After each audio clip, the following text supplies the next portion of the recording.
Hello and welcome. I'm Hannah Judson, and welcome to the Hannah Judson Beat. Today I'm speaking with singer-songwriter Beth Whitney. She's joining us from the Pacific Northwest. She is an accomplished musician who addresses her lyrics like a painter creating ethereal landscapes you can see and really step into. They're wonderful songs. She's about to release a new record, and I'm definitely interested and looking forward to learning more about her process and what's coming up and where she is and everything. So, Beth, welcome. Thank you. Thanks for having me. Yeah, my pleasure. Thank you for joining me. Sure. So, in the introduction, I said you're from the Pacific Northwest, but a lot of people who will join us don't know exactly what that means. So, can you tell us a little bit more about where you are from? Yeah, it's basically, some people call it the upper left, although it's not Alaska. So the upper left of the lower 48 states, in Washington state specifically, is where I am. And we actually live up probably about 2.5 hours from Seattle, up in the mountains. So you go from the deep heart of Seattle and then drive east, and eventually you're up in this snowy alpine land. Yeah. So Yeah. you are in the mountains? Yes, yeah, and it's not snowy right now. If you keep going up, there's snow, but it's nice, and it's that like hot, dry pine, like bourbon pine smell time of year right now, balsam Oh, root, and yeah. it's How lovely. beautiful. Yeah. So I think a lot of people know the coast because people know Seattle and know and that coastline. They can visualize it. But so when you leave the coast and you start heading east, do you head into desert first? That's next. Yeah, isn't that interesting? And Washington's so and pretty. then your mountain range. Is that Yeah, what so happens? it's kind of the coast. There's like rainforest on Washington is shaped sort of like this. Yeah. Yeah. But there's the kind of a rainforest, and then the Puget Sound itself, and then Seattle, kind of wet, rainy, very green, lots of ferns, lots of deciduous trees, and Yeah. then the mountains, then the desert. So Yeah. it's Oh, okay, the other way around. yeah.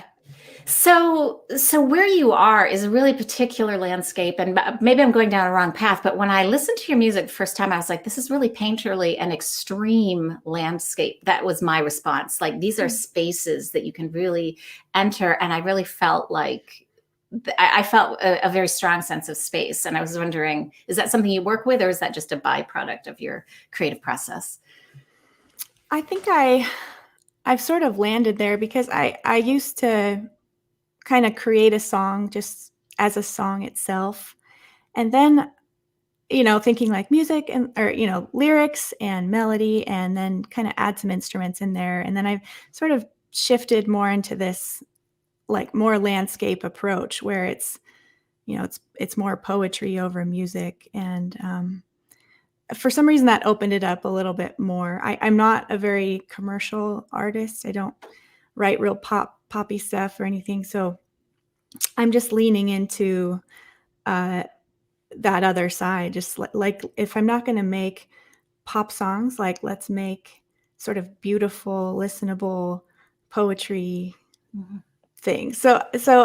And landscape, I mean, just being up here, it definitely influences the music and how I write and what I write. And then when I go into the studio, trying to capture that in a musical way. And a lot of that has to be credited to Brandon B, who produced this album and pretty much every album I've made most of my Okay. life. But he is very good at just adding in textures Yeah. and tones, and he's sort of the master of that. I'll say something like, I want this song to sound like an ocean that's a deep ocean swell that with a few seagulls, but not, so Yeah. I'll just be really ethereal, like kind of existential.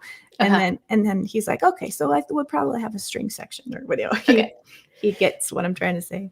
Well, that's great to have somebody that you're working with that hears you and that can take your vision and do something interesting with it. Yeah. But you said, yeah, that your work isn't commercial, but your work also your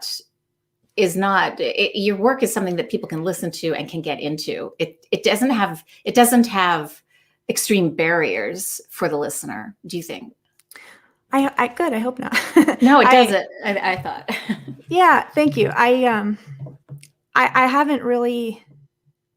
I've learned a little bit about, or I've read articles like how to write a pop, like a hit song, just out of curiosity, and I just I read those and then I'm like, I don't think I want to do that. Like I think there's lots of amazing pop artists and pop songs, and also pop like vocals too, because my voice is very much it's more of a texture than a force, it's like, and it's taken a while to learn that. And early on I remember writing some more like whimsical kind of Ingrid Michaelson sounding songs, and I enjoyed writing those, but just learning that that's not really my strength. My strength is more in these textures and tones and images and that kind of thing. So figuring that out about myself, and maybe that'll change. I don't know, but definitely, for sure. Well, it's funny when you said that you had like looked at those articles. How do you write a pop song? There's tons of articles and YouTube videos and people explaining what is the science behind, the hits and everything. And it's interesting to read that stuff. But there's an article that was in the New York Times relatively recently that had an infographic about the history of pop music structure. And it used to be very standard, like it was very prescribed of, verse, chorus, bridge thing. And it was 3.5 minutes long. And there was reasons for the length. But as the record industry, disrupted a bunch of years ago, and things have been redefining themselves, pretty much anything's open now for structure. A lot of songs are getting much longer. Sometimes there's 2 refrains or 2 choruses, or and no bridge, or one long verse. And so I think it is what it can be commercial or what can be pop is going to evolve, I think. I think you're right. My cousin is a visual artist, and he he started out painting not very realistically. It's definitely impressionistic, but would and then as it's evolved, now he's doing this cool thing where he like crinkles up paper, and then he uses all those those divides in how he forms the thing, and it turns out into these beautiful pieces. And I'm like, I was looking at that this morning and thinking, like, is there a too far? Is there like do you just keep exploring, and like, and does it continue to be beautiful? It's hard to describe, but like eventually, as you break things down more and more, it's like eventually you have atoms and neurons and leptons, and like you get further, you break it further and further down, and it's still beautiful. It's still like that was another, I was talking to my dad about this too, just how at this big level, universal level, we're spinning through space, and then all of the different orbits happening on all these different levels, and then all moving at the same time. But then you like break things down really small, and there's still this like orbit happening on the smallest elemental level. And I think art is somewhere in there, this kind of tension of swelling into the big creativity, and then into these fragments of reality. And maybe that's like way too existential, but no, I'm totally tracking you. Okay. I love, first of all, how you initially just made the connection between science and art, and that it's part of a continuum, and it's not these separate experiences, that there's like truth and research over here, and then creativity and fun over here, or whatever. It's that one really comes from the other, and that there's like definitely with creative work, whether it's music or whatever, there's like a call and response to the environment, to the natural environment. There's like we're responding to what's happening around us. It's a big web of movement, and I don't know, I'll think about it for a long time, and then I like fall off the track, because it's just it's like get too far out into the universe. And then you have to practice your scales. Yes, exactly. So you got to eat breakfast, or Right, exactly. The mundane. So, for those of you who are joining us live, welcome to the Hannah Judson Beat. Feel free to ask Beth questions as we're chatting. Hi, Andre from the Netherlands. Nice to see you here. So, so that said, so what have you been working on lately? Mostly homeschool. Yeah, I am working on just releasing this record for the most part. I in the past I haven't really had a seasonal approach to work. Like you record and then you tour, and it's sort of all meshed together. And Yeah, but with this, the last year and a half we had, I was more intentional about, okay, when I release this album, let's honor it. Let's try to honor it as much as possible, and all the work that was, my friends put in and everything. yeah, yeah. So that's what I've been focusing on, is just getting to talk to folks like you, and working with a team to get it to different ears, and Absolutely. starting to book a little bit more shows here and there. And Are you? yeah, a little bit. Yeah, there's some outdoor where we live. It's just big, spacious. There's a lot of meadows and places you can play. So Oh, wow. just booking a little bit of here and there, like maybe one a month or so. So when did you start rebooking, or did you play throughout? There wasn't anywhere to play, really, but okay. there were a lot of things that had to reschedule for this year. So we a lot of things that were canceled last year. So some of those are popping up, mostly weddings that were postponed. So yeah, those are popping up again. And then there's some wineries in the area that do outdoor events sometimes. Yeah. So yeah, I mean, it's sort of been off and on, and the conversations have been happening. Hey, as soon as this is opened up, we'd love to have you. And then they contact me and say, okay, we can do it now. That's great. Yeah. Where I am right now, we've just started to open up. Yeah. And it's going to take a while to get used to that. Like, being able to go outside. We went out to dinner last night. I was like, for the first time in a year and a half. Wow. Yeah. So did you write your songs during the pandemic? Are they pandemic songs, or did you start the process of this album earlier? It was earlier. It was, we recorded it actually in February of 2020. So like late February of 2020. So it was right before things sort of fizzled down. Yeah. But it was such an amazing week, and so many like warm moments from that experience that I've continued to draw from. And so like can you talk? Yeah. Yeah. Go ahead. Can you talk about that a little bit, about the week of recording and the experience? Sure. We got an Airbnb in this. It's near Tacoma, so like right at the south end of the Puget Sound, about 3 or 4 hours from here. And I mentioned the Airbnb because it was just sort of the perfect, like, quintessential Airbnb. It was like mermaid themed, and someone had really gone into drawing out this mermaid theme, and it was a room in an old, really old Tacoma home, and beautifully old.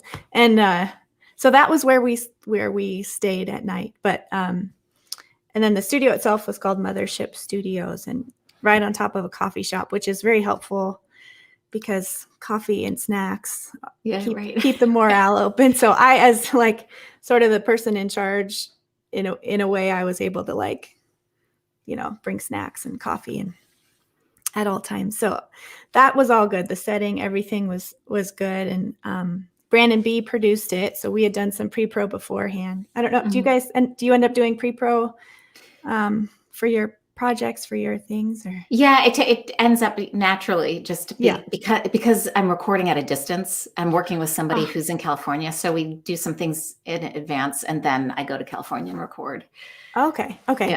Yeah. So similar. We try to just partly because the producer I work with is really, he's much more, we found an equilibrium, but he's much more aware and desiring like dynamics, and he's like, where's the song gonna go? And I'm like perfectly happy just letting a song sort of wander like off the page and just let it just go wherever it goes. And he has more awareness or something of how, some listeners do want like a song to reach somewhere, which I'm growing a lot more appreciation for. So I really love that he comes in with that. So he has an idea of where these songs will go. I have an idea of where they'll go, and then we kind of get together our musician, our friends, and play through the album, usually one song at a time. Yeah. And just to really focus in on that. And then and that's how the process goes. It took about a week. And there was at one point I needed to choose between two songs just because of timing. We didn't have enough time to do a longer album. So I had to choose between these two songs. And rather than choosing one, I ended up writing like a brand new one in the Mermaid Room that night. Oh, wow. So did you use any bits of those two songs or just completely put them aside? They're aside for another project. I like the songs, but this album ended up taking a real like wilderness theme and sort of gleaning what wisdom we can from the outside. And the two I had didn't totally make that connection, so I kept them.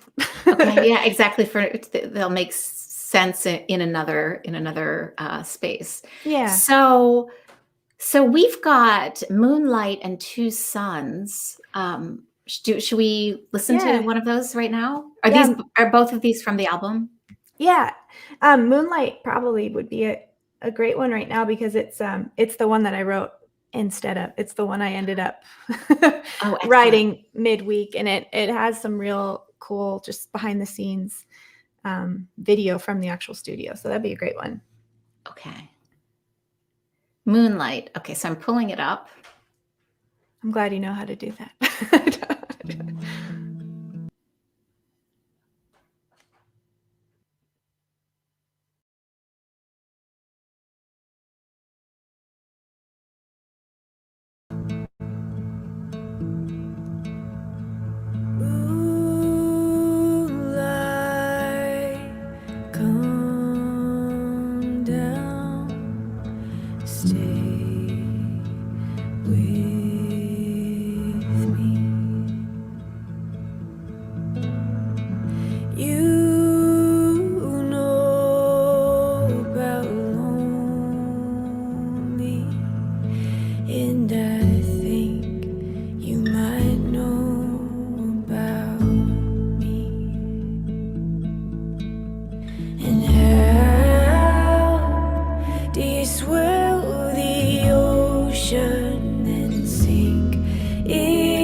Walks your face this side around,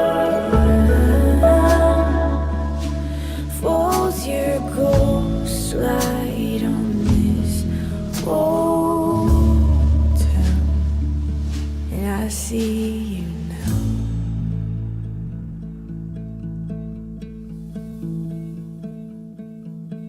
I see you now.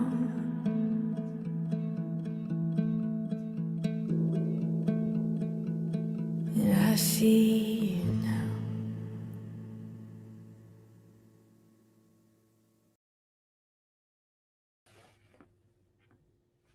That was beautiful. That was gorgeous. Thank you.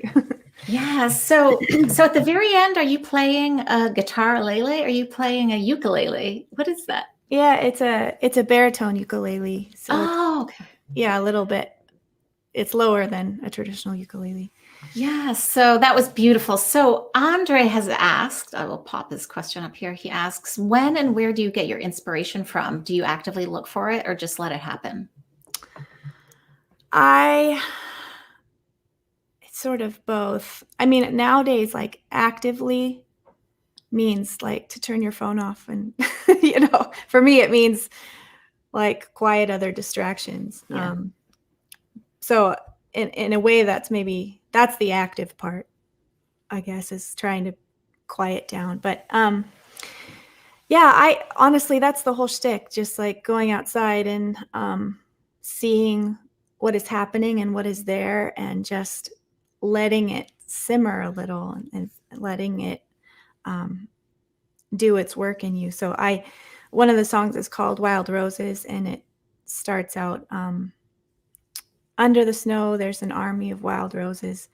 How do they know when to wake and when it's fallow? These things take time. And it's just a literal thought, like, something I was thinking about. Yeah. We have a lot of wild roses around here. And it's really neat because when I wrote that one in particular, it was the snowy season. It was just, we were just deep in snow, and would be for months and months.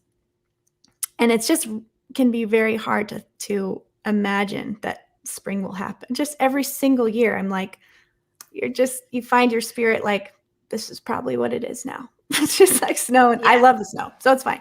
But it's cool that I did write that in this snowy period, and then now as the album releases, there's wild roses everywhere, and I swear that it's like 10 times more than normal. And so yeah, I when I look for inspiration is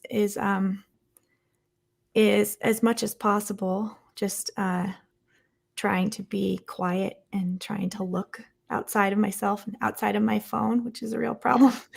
And then where is definitely outside for the most part. And with my kids too, they say the most amazing things, and have these beautiful connections and ideas, and loving them is so strange and mysterious and big and terrifying and fragile and strong at the same time. So in relationships and in the world, in the wilderness, and there's a lot of parallels I'm finding, and parallels that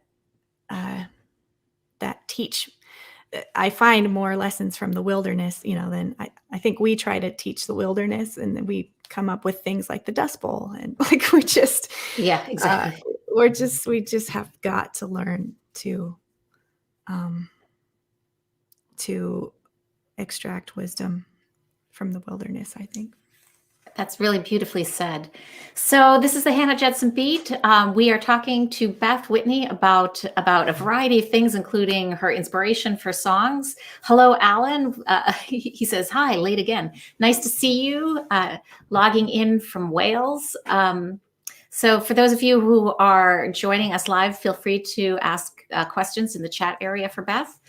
So Beth, you were talking about going outside and sort of really the sensitivity to what's happening, and maybe I'm imposing this, but I see it as that you're listening and looking and coming and having questions, and that is what delivers your topics. Is that accurate-ish? Yes, yeah, that's the whole shtick, I think. Okay. But I have a question then. Does the outside world, like all the things that have happened that are in the news in the past year and a half, 2 years, 3 years, does that come in, or do you keep an awareness that that's all happening and look out at other things? Yeah, yes. Yeah, it all stirs up together. And I think even with I love that. I think it's Plato who said the state is the soul writ large. So we can learn a lot and see a lot of parallels even. So I talk about the wilderness and then like a personal, those parallel. I was doing that and then I see my hands and it's opposite. It's backwards. Yeah, the parallels between the wilderness and our own spirit, our own Yeah. souls, and then of course, yeah, having the state and the community at large, the global community, the national, whatever level that's at. I'm seeing there's parallels as well in there. Yeah.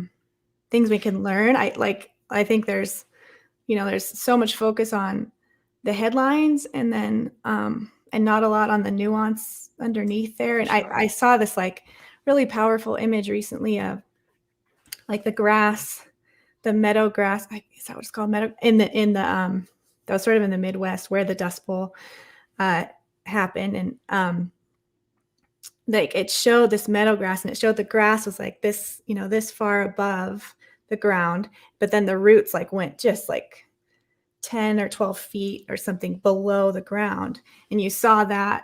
And then next to it, you saw like commercial farming and you saw the grass or the wheat or whatever they were growing was this far above land. And then the roots were like this shallow and Wow. just sort of, and that's another parallel of kind of the headlines being Yeah. the stuff you consume, the crop, but then all the nuance down below can get overlooked, especially in such a fast-paced society. So, that's like one small This one's, yeah. section of it, Especially but where news is a product that's crafted for quick consumption, and yes. yeah, where it's not necessarily delivered by, by a desire to get to the roots. Yeah. Yeah, exactly. And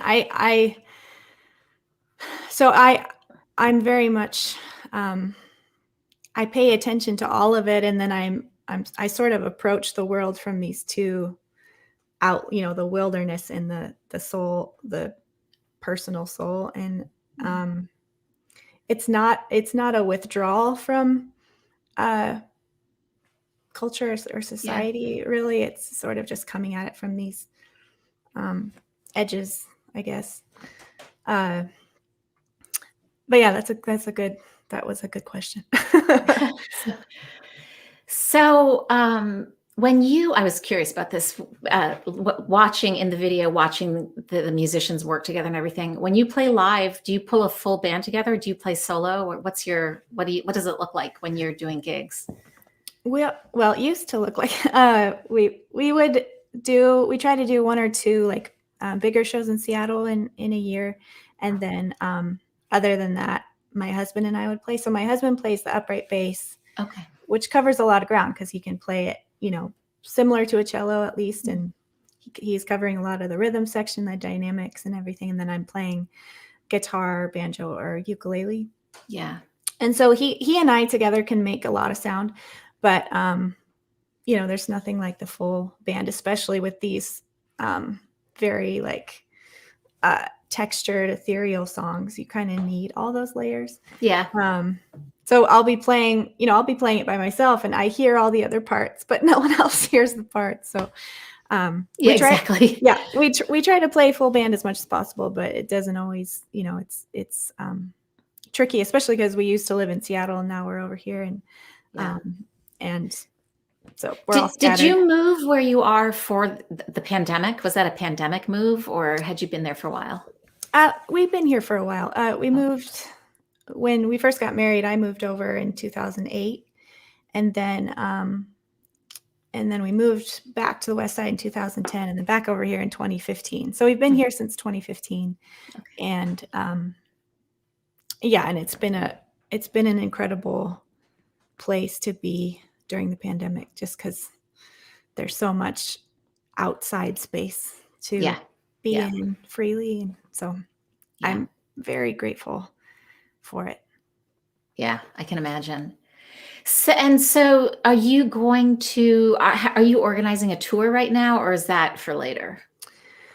Probably for later, and not just because it's so weird right now, but also the kids are still pretty small, and it's really hard to tour. I think if maybe we had a little bit more infrastructure, like a big tour rig, not even a big tour rig, just somewhere we could sleep. Like, I don't even need that much, but a place to sleep. And, I think we're closer to that actually now, just being kind of not forced into homeschooling, but pretty much falling into homeschooling now. Yeah. It's like it is more likely that we could actually just tour as a family, but it's tricky. It's a tricky time. So we're playing regionally for now.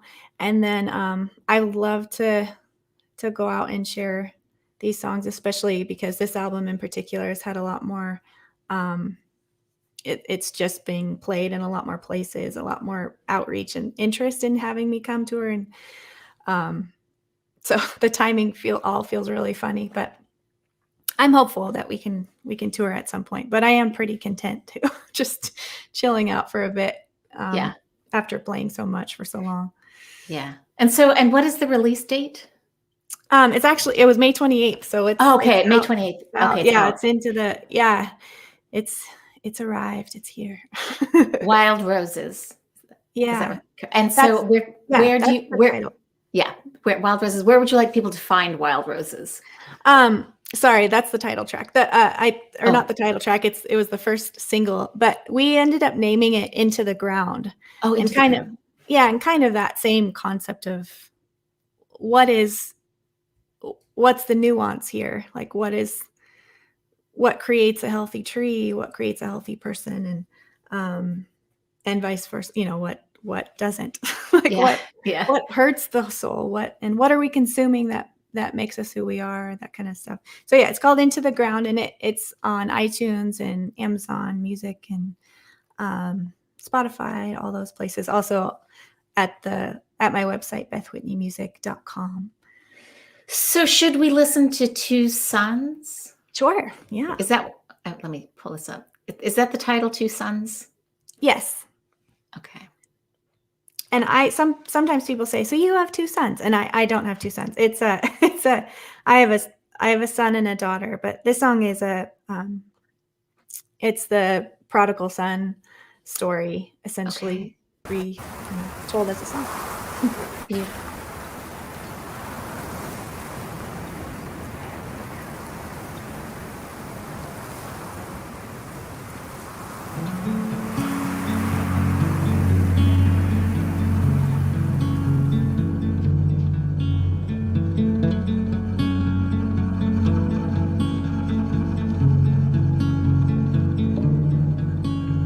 There once was a man who had two sons, and the younger one said to his father, give me what is mine and cut me from the vine. I'm headed to the city, it's my time.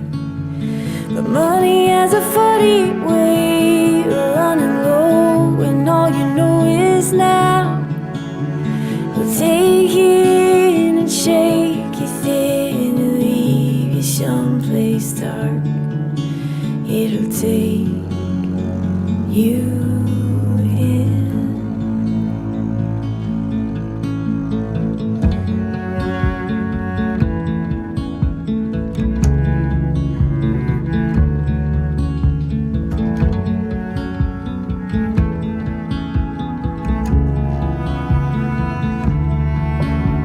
There once was a man who had two sons, and the older one said to his father, why for a beast do you give a feast, a robe, a ring and red wine? But love has a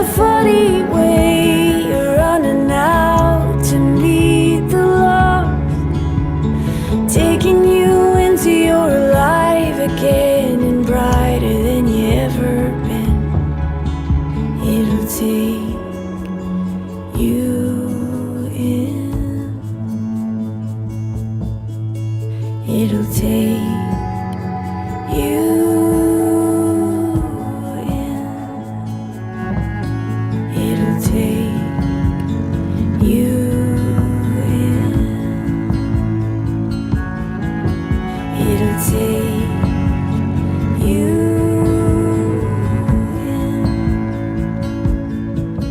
in our miles and miles from home. In our miles and miles from home. In our miles and our miles from home. In our miles and our miles from home.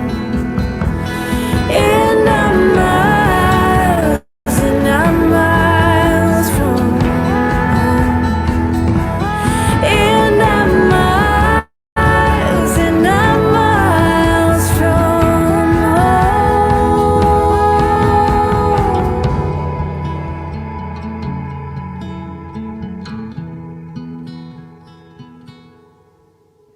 There once was a man who had two sons, and the younger one said to his father,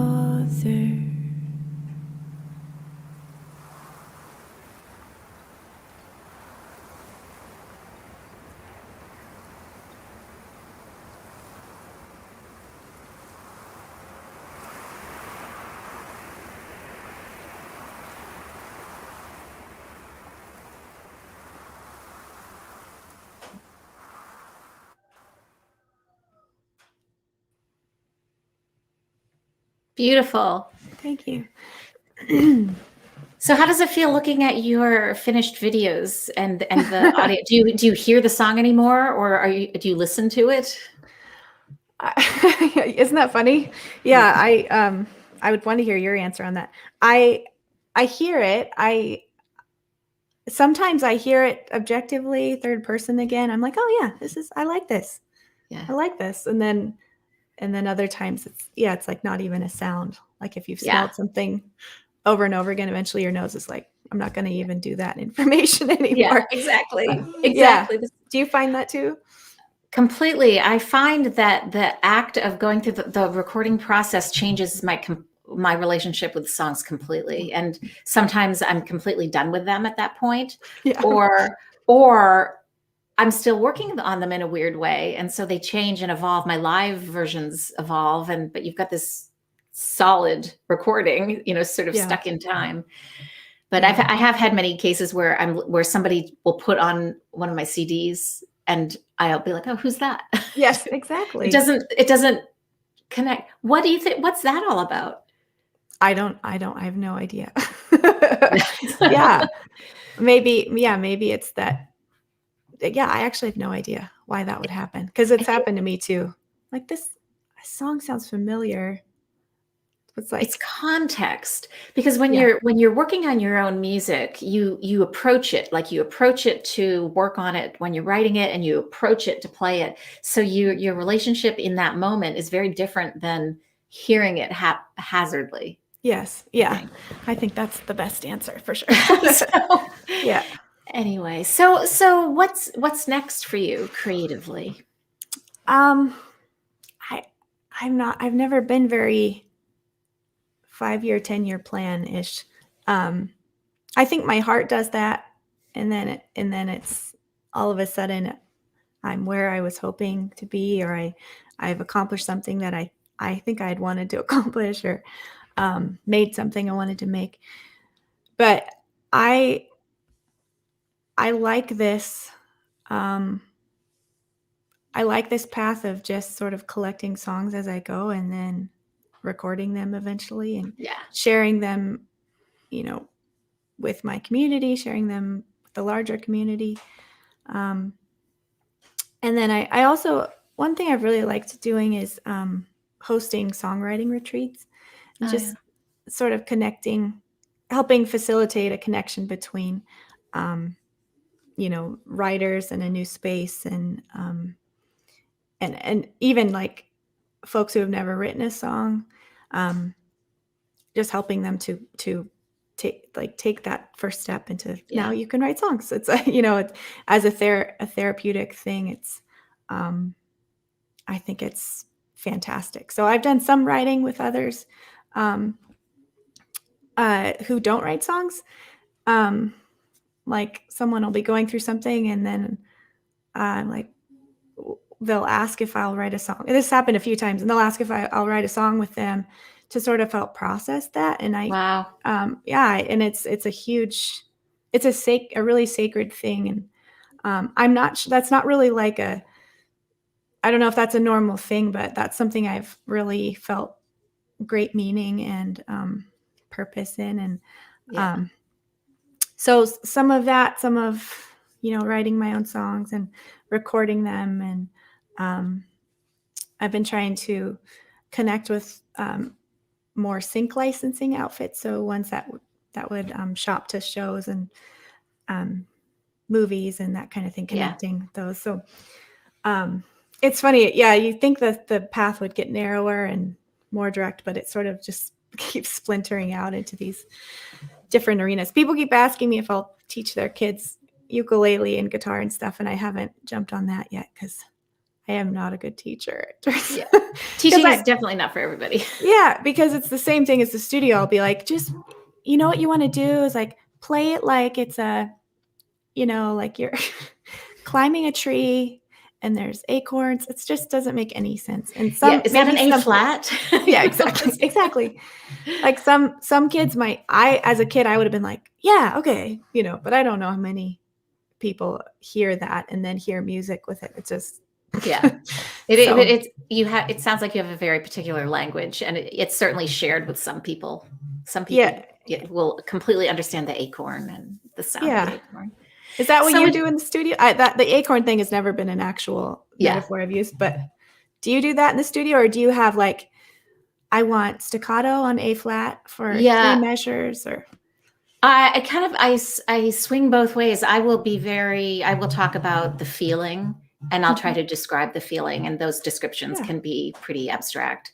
But I also will say, the record, a particular song on the Velvet Underground, that moment where the bass goes like this, blah, blah, blah. I'll go right into a thing, and I'll be like, I love that. I love the way that goes. Like, what can we do? So I have a lot of music that I like and love, and so I'll refer to that. So some of it's concrete, and then of course some of it's also just the logistics of playing together. So Andre has a question for you. Okay. He says, what comes first with your inspiration, a feeling, a tune, or words?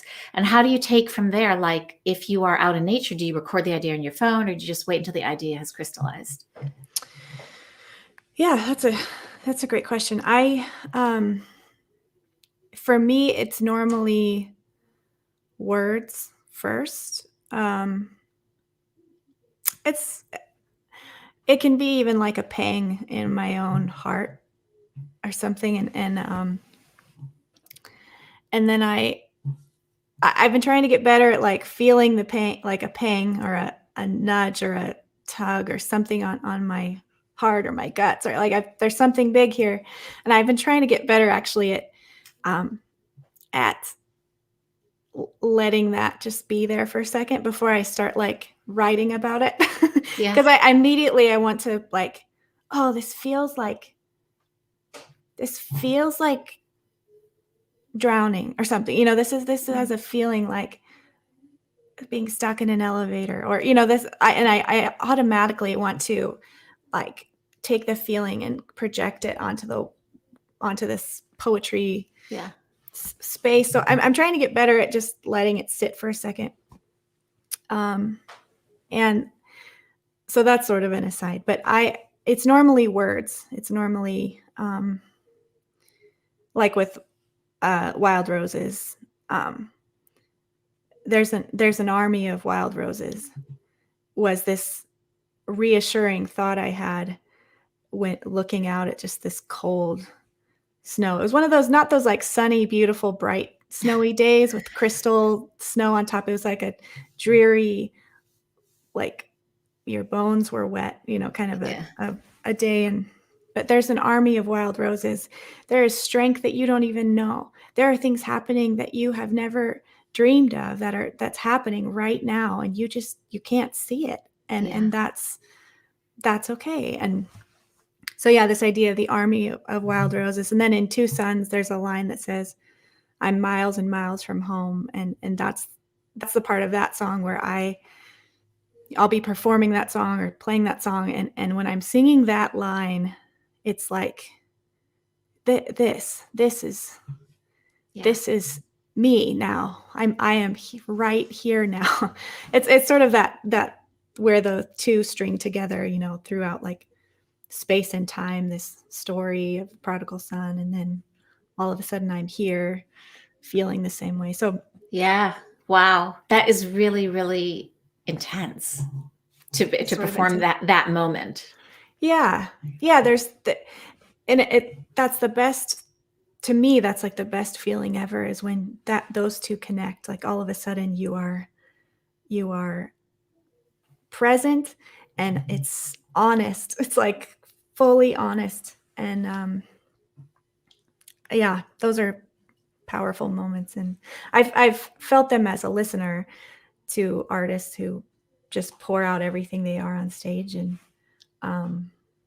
it for some reason, mysteriously, it heals and can change you in good ways. So yeah, I'm not sure that totally answered the but yes, I'd use my phone to record ideas, especially if it's like it seems like the best ones can be when a lyric and a melody come at the same time. It's like a hook. Those are valuable to me. Yeah, you have to capture those. Yeah, you're kind of like, and then I'll work them out later, because I don't necessarily have time to float around like a butterfly and just write out and take what flowers have nectar. I have to I have children and I have a lot of responsibilities. So to come back to the hook, to the idea, and flesh it out, that's where the work is. It's still very fun, but that's a choice I have to make. Right. Andre says, you seem very good at putting feelings and atmosphere into words. Thank you, Andre. Thank you. Yeah. So I think that's something that actually Annie Keating, who I had a podcast guest a few podcasts ago, was talking about feelings and emotion and bringing them to music, and that is like what makes the connection with people. If there is a communication of, it's not just wild abandon emotion, but the emotion that other people can relate to, that's what they get out of the song. And she of course said it much more eloquently than what I just explained, but I was thinking about that quite a bit after she was talking about it. And I feel like that may be one of the key things that people get out of music when they are listening to music. It's certainly not everything. Emotion isn't everything. There's other things people get out of music too.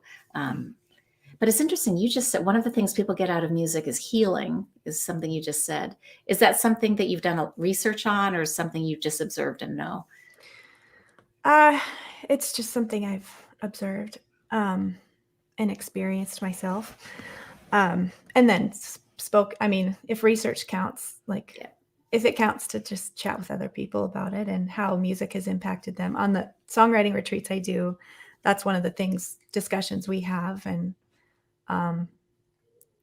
pretty much everyone can think of a time when a song came at just the moment that caught them, maybe that or turned them a different way, or so it's not I don't have a scientific study on it, but it's I could probably turn one in. Yeah. Just based on my own. But yeah, and I think part of it I've found, the songs that really impact me are usually like they have quite a bit of grief in them, actually, like these strains of grief, but there's hope in there somehow, and it's not overdone. It's not like it's not pretend. It's like there's this sliver of courage in there that that I can hang on to, and it's part of the mystery of it, I think. But why we like heartbreaking songs, and I don't think it's because we like heartbreak. Hopefully, I think it's because we have all experienced grief and trouble and kind of a hollow feeling. Sometimes we've all experienced this, and probably some more than others in different ways. But the question we seem to have is like, what do I do now? How do I move forward with this? How do I balance grief with courage and hope? How do I do that? And I think music can at least start us. It's one thing. It's one tool that can sort of start us on that path to get courage. Yeah. At a minimum, it's shared. Yes. So yes. you are having a shared experience rather than a solitary one. Yeah. Yeah. And music sort of is a more an interface that's accepted. You couldn't just, you sure could just say like, I'm trying to think of just like a line you would never just speak to someone. I can't think of one right now, but there's things you can say. If there's a melody on it, you can say it all of a sudden. Like, hey, I'm terrified. Like, I'm terrifyingly lonely. And I wake up at 3 a.m. every day, and I wonder how I will make it through another day, because there is immense pain and a pile of things I've never processed. And you can say that with a melody attached, and all of a sudden people are like, they hear you. But like, if you say it is for just at a party, like someone, then they. So when you're saying those things, you're also saying them with the music in the vowels and the rhythm in the consonants. So that's a whole other experience. Yeah. That's a good point. So we've got one more question from Andre. He says, when you have time for yourself, what do you like to do? Are there things you would really like to do but never get around to doing? It's funny. Maybe not funny, maybe like, but before, for a lot of my life, I've dreamed of this time when it was just sort of an open landscape, when my calendar wasn't like peppered with these things that like kind of get me anxious, or I want to do, but I'm also like, well, so I've dreamed of this time, when it's just this meadow of time. And I've talked to a lot of folks who seem to have dreamed about that too. And then when it came down to it, when it was like, here you go, you're home now. Like, what are you going to do? It was harder to actually jump into that. But I like to, recently I've been trying to learn a lot about plants. Like, there was this noxious weed that was showing up around the property here, and I was just feverishly like trying to get rid of them so they didn't take over. There's like this meadow of balsam root, like sunflowers, that I'm trying to protect. And so I was trying to pick all these noxious weeds, and then I finally looked up what they were and what they could do, and it turns out they're really great for this health thing I'm kind of dealing with. And it was just sort of, there was some poetry in there. So this thing that I was frantically picking and trying to get rid of, and when you pick this piece of these pieces off of it and roast them and make a tea out of it, like it can help these certain things in your body. So I've gotten really into just like trying to identify the plants around here. Nice. And just learn more about them and learn how the First Nations people used them, and I'm just really curious about those things. And And so now my kids too have gotten into, identifying them, and you can eat this one, you can't eat this one, and the dog can't eat that one, and just trying to. I just want to know. Yeah. Yeah. That's my latest. I get really kind of geeked out about plants now.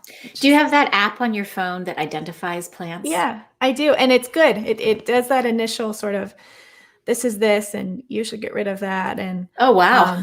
yeah, I've never used that app. Yeah. it's great. It's good. I I use it for the spring and summer months, and then I turn it off because it's just snow for from November to like May, actually. Yeah.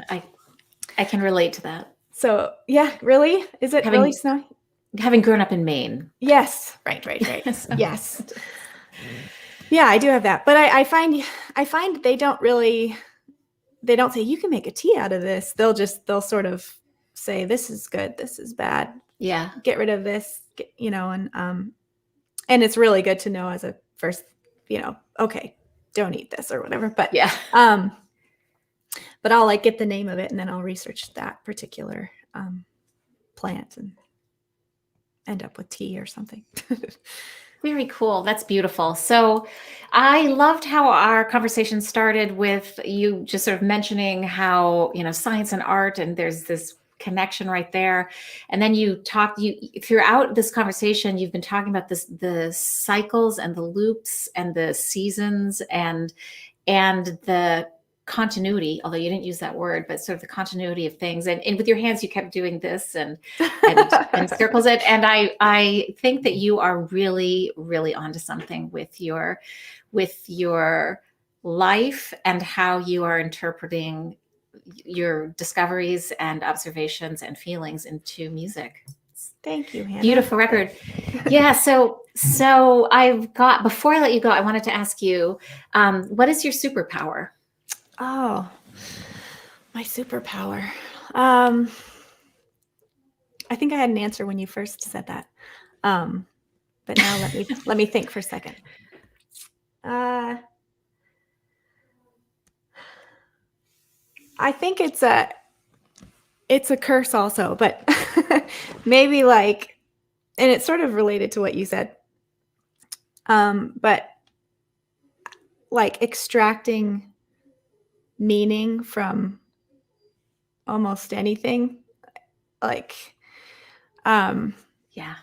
So, and it's so difficult because sometimes because it's almost like I keep looking for something that's purely good and purely beautiful without without a string to something difficult, just where's the, I think lollipop and I'm like corn syrup, Yeah. I think or banana. And I think of the farmers. Politics. Yeah. I think of the politics of banana and it's or coffee, even a good cup of coffee. And then you're like, there's almost every single thing. It's almost every single word. That is what Jung said. Every single thing has its shadow. Yeah. Maybe accepting. And maybe it's just accepting that and seeing how actually the interplay is very important, and you can pursue justice in some of these things that you have your dollars matter, what you do with your time and everything and energy, so you can impact things. Mm-hmm. And that's sort of a different realm of it, but yeah, I guess the superpower is just extracting meaning from most single thing. And I think it can be pretty exhausting for the people. I think so too. For the people around me too, because I'm my husband says something, and of course it reminds me of in 2011 when we were on that trip, and it's just yeah, it's exhausting for me. So, but very good for songwriting because there's always a wealth of, the brainstorm is enormous. Yeah. There's a lot to connect. Yeah. You can see that your wheels are churning, that you're extremely intuitive, and that you're also a great songwriter. Thank you. So for those of you who are listening live or joining us later on, be sure and check out Beth Whitney's latest release, released on May 31st. It's called In the Ground. Into the Ground. Into the Yes. Ground. Sorry, I don't Yes. have it in front of me. That's Into okay. the Ground. Please check it out. It's a beautiful set of songs. And thank you for joining us today. This has been the Hannah Judson Beat. Andre and Alan, nice to see you guys again. The rest of you who popped in, great to see you. And we'll see you next time. Thank you.